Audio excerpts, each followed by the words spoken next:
develop the Hotel Hayes, Michael Collier and Scott Gibson. Good morning, guys. Morning. Thanks for having us. Good morning. Yeah, thanks for coming in. I'm sure you guys have been in and around downtown Jackson quite a bit. What do you guys love about Jackson? What attracted you to this project?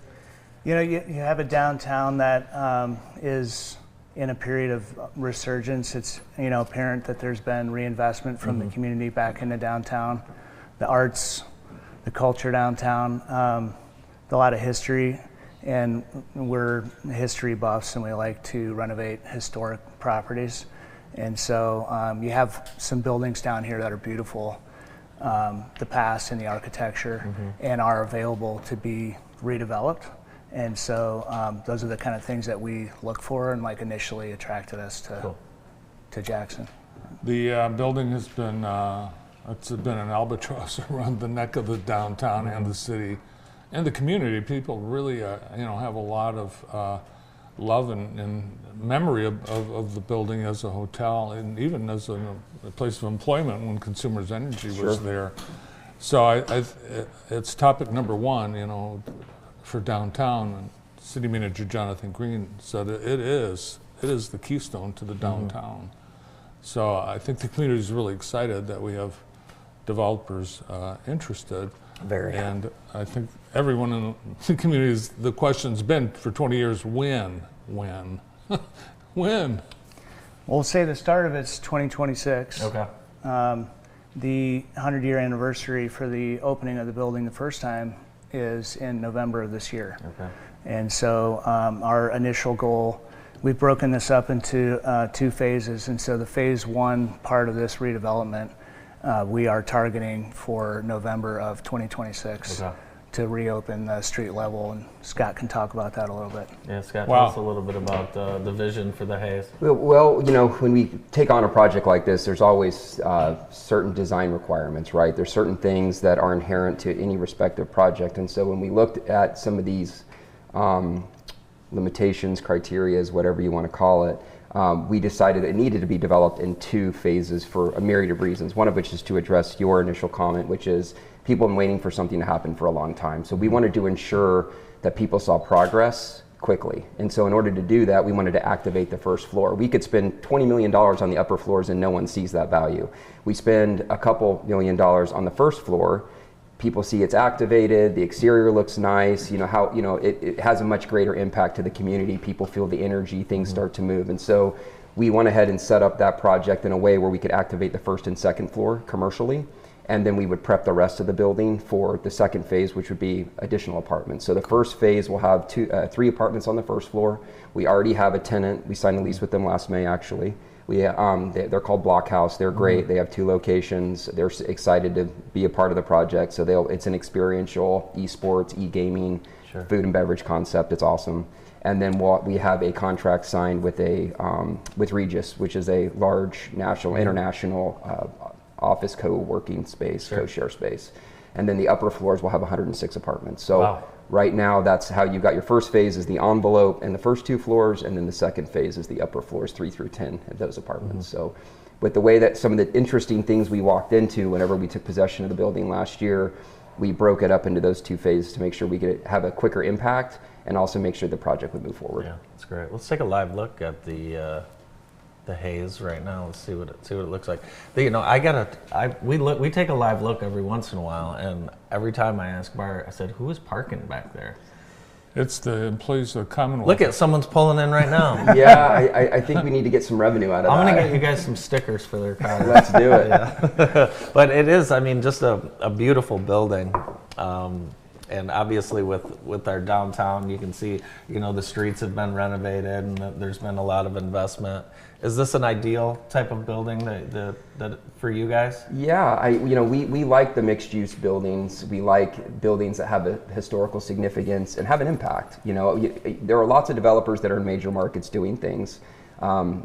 Towards the last maybe 6-7 years of my career, I focused on markets of this size. We're doing projects in Adrian, Michigan as well. We're in Toledo. We're in other markets that are they're not these huge major markets. We like being able to make a difference. We like really getting connected to the community and doing other things too. We're working on Ryan Tarrant and Steve Trosen over Experience Jackson. We've been working with them to do a bike race. I'm sure you've heard about, the Irish Hills Gravel. Yep. We were part of that and helping with that, and they're doing a phenomenal job. And so we're trying to make an impact, not just on the real estate side, which we believe is important and critical, but to also do other things too. Yeah, and you guys are extreme sports athletes as well. I fake it. He fakes it. Yeah. Yep.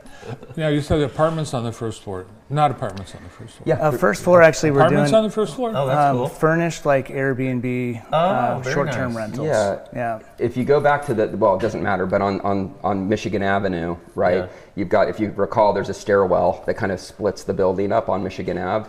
To the left of that, if you're standing in front of the building, there's 3 bays. Those bays will be like apartments that you can drive your car right up to off the street and go right in, and that's sweet. Short-term rental. Yeah, they're loft style, so you'll have a bedroom upstairs and kitchen and living room downstairs. Super Something modern. unique that's not in downtown Jackson Yeah, right that's now. very nice. Yeah. So there's an old ballroom that's in there. Will that be retained? Go ahead. Yeah, well, it is going to be retained. It's going to be part of the co-working section of the building. That's on the second floor. Because it's a historically significant building,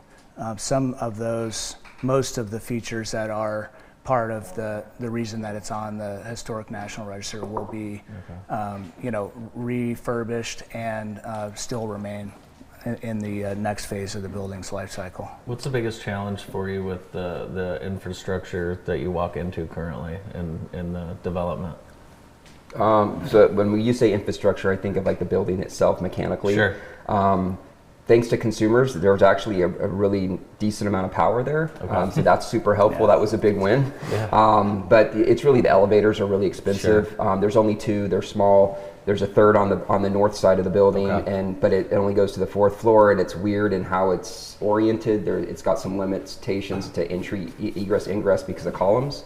So, the elevators are a pretty big challenge. And then, the heating and cooling will be also an interesting thing. But electrically, the building is in pretty solid shape. It's interesting when it was, the hotel, how small some of the hotel rooms really were. Yeah. It's wild. Well, I mean, that building had 200 units, right? And it's only 126,000-ish square feet. Yeah. So they were tiny, very small.